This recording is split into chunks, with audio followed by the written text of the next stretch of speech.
ಮಂಗಳೂರಿನಲ್ಲಿ ಇತ್ತೀಚಿನ ದಿನಗಳಲ್ಲಿ ಸತತವಾಗಿ ಮುಚ್ಚಿ ಹೋಗಿರುವ ಬಾವಿಗಳು ಪತ್ತೆಯಾಗ್ತಾ ಇದೆ. ಮಂಗಳೂರು ಸ್ಮಾರ್ಟ್ ಸಿಟಿ ಯೋಜನೆಯಡಿಯಲ್ಲಿ ಹಲವು ಕಡೆಗಳಲ್ಲಿ ರಸ್ತೆ ಕಾಮಗಾರಿಗಳು ನಡೀತಾ ಇದ್ದು, ಈ ಹಿಂದೆ ಹಂಪನಕಟ್ಟೆಯ ಬಾವಿ, ಕೊಡಿಯಾಲ್ಬೈಲ್ ವೃತ್ತದ ಬಳಿ ಹಾಗೂ ಬೋಳಾರದಲ್ಲಿ ಈ ಹಿಂದೆ ಬಾವಿ ಪತ್ತೆಯಾಗಿದ್ರೆ, ಇದೀಗ ನಗರದ ಡೊಂಗರಕೇರಿ ವೆಂಕಟರಮಣಕ್ಕೆ ಹೋಗುವ ರಸ್ತೆ ಪಕ್ಕದಲ್ಲಿ ಬಾವಿ ಪತ್ತೆಯಾಗಿದೆ. ಸುಮಾರು 15 ಅಡಿ ಆಳದ ಬಾವಿಯಲ್ಲಿ ಸ್ವಚ್ಛ ನೀರು ಕೂಡ ಕಂಡುಬರ್ತಾ ಇದೆ. ಇನ್ನು ಈ ಬಾವಿಯನ್ನು ಅಭಿವೃದ್ಧಿಪಡಿಸುವುದಾಗಿ ಮಂಗಳೂರು ನಗರ ಪಾಲಿಕೆ ಅಧಿಕಾರಿಗಳು ಹೇಳಿಕೆಯನ್ನ ನೀಡಿದ್ದಾರೆ. ಬಾವಿ ಪತ್ತೆಯಾಗಿರುವ ಕುರಿತಂತೆ ಪ್ರತಿಕ್ರಿಯೆ ನೀಡಿರುವ ಸ್ಥಳೀಯ ನಿವಾಸಿ ನಗರ ನಾರಾಯಣ ಶೆಣೈ ಪ್ರತಿಕ್ರಿಯೆ ನೀಡಿ, ಮಂಗಳೂರು ನಗರದಲ್ಲಿ 1918ರ ಸುಮಾರಿಗೆ 18 ಬಾವಿಗಳನ್ನು ಮಂಗಳೂರು ಮುನ್ಸಿಪಾಲಿಟಿ ಕೊರೆದಿತ್ತು. ನಗರ ಪಾಲಿಕೆ ಪೈಪ್ನಿಂದ ಮನೆ ಮನೆಗೆ ನೀರು ಪೂರೈಸುವ ಕೆಲಸ ಮಾಡುವ ಬಳಿಕ ಬಾವಿ ಉಪಯೋಗ ಕಡಿಮೆಯಾಗಿದೆ. ಡೊಂಗರಕೇರಿಯ ಈ ಬಾವಿ ಇದ್ದ ಪರಿಸರದಲ್ಲಿ ನೀರಿನ ಅಭಾವದ ಸಂದರ್ಭದಲ್ಲಿ ಏಪ್ರಿಲ್, ಮೇ, ಜೂನ್ ತಿಂಗಳಿನಲ್ಲಿ ಇದೇ ಬಾವಿ ನೀರು ಉಪಯೋಗಿಸಲಾಗ್ತಾ ಇತ್ತು. ಈ ನಡುವೆ ಈ ಬಾವಿಗೆ ಕೆಲವರು ಬಿದ್ದು ಸಾವನ್ನಪ್ಪಿದ ಬಳಿಕ ಈ ಬಾವಿಯನ್ನ ಮುಚ್ಚಿಸಲಾಗಿತ್ತು ಅಂತ ಹೇಳ್ತಿದ್ದಾರೆ.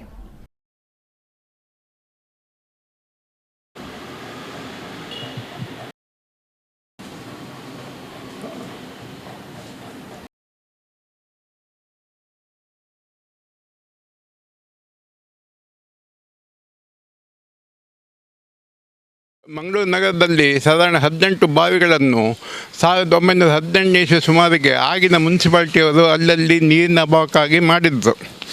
ಆ ಬಾವಿಗಳಲ್ಲಿ ಒಂದು ಸಿಟಿ ಬಣ್ಣ ಬಳಿಯುತ್ತ ಬಾವಿ, ಒಂದು ಬಸ್ ಸ್ಟ್ಯಾಂಡ್ನ ಬಾವಿ, ಒಂದು ಡೊಂಗರಕೆರೆ ಬಾವಿ, ಒಂದು ಹೂ ಮಾರ್ಕೆಟ್ನ ಹಿಂದುಗಡೆ ಒಂದು ಬಾವಿ, ಮತ್ತು ಹೂ ಮಾರ್ಕೆಟ್ನಿಂದ ಪಂಚಮಾಲದ ಅಂಗಡಿ ಬಳಿ ಒಂದು ಬಾವಿ ಇತ್ತು. ಹಾಗೆ ಮಣ್ಣಗುಡ್ಡೆ ಗುರ್ಜೆ ಬಳಿ ಒಂದು ಬಾವಿ ಇತ್ತು.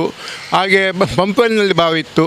ಎಲ್ಲ ಬಾವಿಗಳಿತ್ತು. ಇಲ್ಲಿ ಮುನ್ಸಿಪಾಲ್ಟಿಗೆ ಪೈಪಿನ ನೀರು ಬಂದ ಮೇಲೆ ಈ ಬಾವಿಗಳ ಉಪಯೋಗ ಕಮ್ಮಿ ಆಯಿತು. ಅದು ಈಗ ಡೊಂಗರಕೆರೆಯಲ್ಲಿ ಒಂದು ಬಾವಿ ಸಿಕ್ಕಿದೆ ಅಂತ ಹೇಳ್ತಾರೆ. ಆ ಬಾವಿ 69ನೇ ತನಕ ಉರ್ಜಿತಿತ್ತು. ಆಗ ಡೊಂಗರಕೆರೆ ವಠಾರದಲ್ಲಿ ಏಪ್ರಿಲ್, ಮೇ, ಜೂನ್ ತಿಂಗಳಲ್ಲಿ ಭಯಂಕರ ನೀರಿನ ಅಭಾವ, ಪೈಪ್ ಇದ್ದಿಲ್ಲ. ಆಗ ಎದುರಿನ ಬಂದಿದ್ದ ಒಂದು 10-15 ಮನೆಗಳಿಗೆ ಏಪ್ರಿಲ್, ಮೇ, ಜೂನ್ನಲ್ಲಿ ಅದೇ ಬಾವಿಯ ನೀರು. ಆಗ 69ನೇ ಇಸ್ವಿಯಲ್ಲಿ ಪೈಪ್ ನೀರು ಬಂದ ಬಾವಿ ಉಪಯೋಗ ಕಮ್ಮಿ ಆಯಿತು. ಆ ಸಮಯದಲ್ಲಿ ಇಬ್ಬರು 3 ವ್ಯಕ್ತಿಗಳು ಡೊಂಗರಕೆರೆ ಬಾವಿಯಲ್ಲಿ ಬಿದ್ದು ಆತ್ಮಹತ್ಯೆ ಮಾಡಿಕೊಂಡ್ರು. ಹಾಗೆ ನನ್ನ ಮನೆ ಅಲ್ಲೇ ಅಶ್ವತ್ಥಗಟ್ಟೆ ಪಕ್ಕದಲ್ಲಿ ನನ್ನ ಮನೆ. 44ನೇ ಇಸ್ವಿಯಿಂದ ನಾನು ಅಲ್ಲಿ ಬೆಳೆದ ಬಂದ. ಆಗ ವಾಮನ್ ಕೊಡಲ್ಬೈಲ್ ಎಂಬುವರು ಅಧ್ಯಕ್ಷರಾಗಿದ್ದು ಮುನ್ಸಿಪಾಲ್ಟಿದ್ದು. ಅವರಿಗೆ ಹೇಳಿ ಆ ಅಶ್ವತ್ಥ ಮರ ನಮ್ಮ ಮನೆ ಮೇಲೆ ಮಾಡಿದ ಮೇಲೆ ಬಂದು ಬಾಧೆ ಕೊಡ್ತಿತ್ತು, ಆ ಮರವನ್ನು ಕಡಿಬೇಕು ಮತ್ತು ಆ ಬಾವಿಯನ್ನು ಮುಚ್ಚಿಸಬೇಕು ಅಂತ ಹೇಳಿದಾಗ ವಾಮನ್ ಕೊಡಲ್ಬೈಲ್ದು ತಕ್ಷಣವೇ ಏನು ಆಲೋಚನೆ ಮಾಡಿದೆ, ಡಿಸಿಷನ್ ತೆಕ್ಕೊಂಡು ಅಶ್ವತ್ಥ ಮರವನ್ನು ಕಡಿಸಿದ್ದು, ಬಾವಿಯನ್ನು ಸ್ಲ್ಯಾಬಾಗಿ ಮುಚ್ಚಿದ್ದು. ಆ ಬಾವಿ ಹಾಗೆ ಉಂಟು, ಅದ್ರಲ್ಲಿ ಬೇಕಾದಷ್ಟು ನೀರು ಸಹ ಉಂಟು.